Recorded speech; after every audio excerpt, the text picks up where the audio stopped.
Alors moi je m'appelle Elodie, j'ai 30 ans et j'habite à Lyon.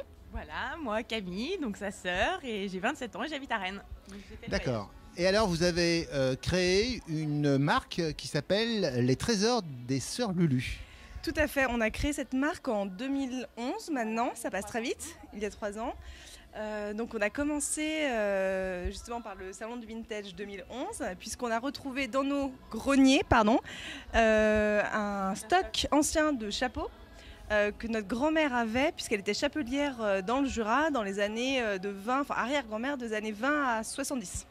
Donc on a récupéré ce stock, on l'a laissé pendant des années dans un grenier et puis toutes les deux on a voulu se déguiser pour un anniversaire et on s'est dit pourquoi laisser tous ces trésors, tous ces chapeaux dormir dans un grenier et donc on les a ressortis. Voilà, pour les exposer. Voilà, et puis on vend plusieurs choses, on vend aussi des appareils photo, des ombrelles, des poudriers, voilà, ce genre de choses. Alors je crois que vous avez eu un coup de cœur. Oui. Hein, comme on était avec Jean-François tout à l'heure. Et en fait, chaque fois qu'il voyait quelque chose qui lui plaisait, alors c'est quoi qui a plu chez vous? Je pense les chapeaux, notre look, ça l'a attiré, je pense. Et puis le stand est beau, donc voilà. Sans prétention. Non, je pense aussi qu'on a beaucoup de choses différentes. On a un phonographe, des appareils photo, des longues vues, beaucoup de petits accessoires féminins. Des petits poudriers, des petits rouges à lèvres, voilà. Donc si j'ai bien compris, vous avez commencé par les chapeaux, et puis vous avez étendu votre gamme.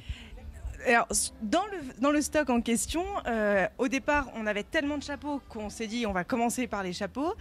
Et on a retrouvé également d'autres objets. Donc du coup, les objets qu'on a retrouvés, on les a ressortis. On s'est dit, tant qu'à faire, on va également les mettre. Mais on a beaucoup plus de chapeaux que de petits objets.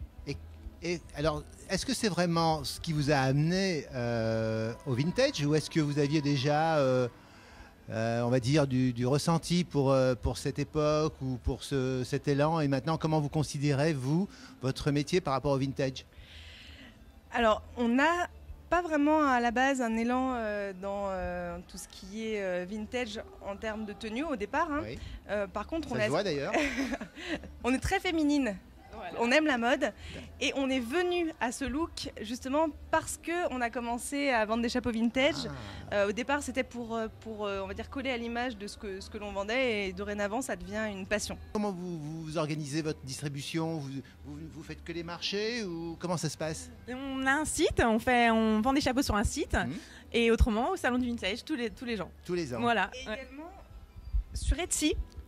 On a une petite boutique sur Etsy, à peu près une 30aine d'articles tous les ans. Qu'on renouvelle tous les ans. Ouais. Écoutez, qu'est-ce qu'on peut vous souhaiter alors? Beaucoup de bonheur, vous me l'avez dit, voilà. Mais beaucoup de ventes aussi peut-être? Beaucoup de ventes et puis beaucoup d'autres salons de vintage, parce qu'on s'amuse tout le temps autant. Eh bien, on vous remercie. Nous à très aussi, bientôt. merci beaucoup. Merci, au revoir. Au revoir.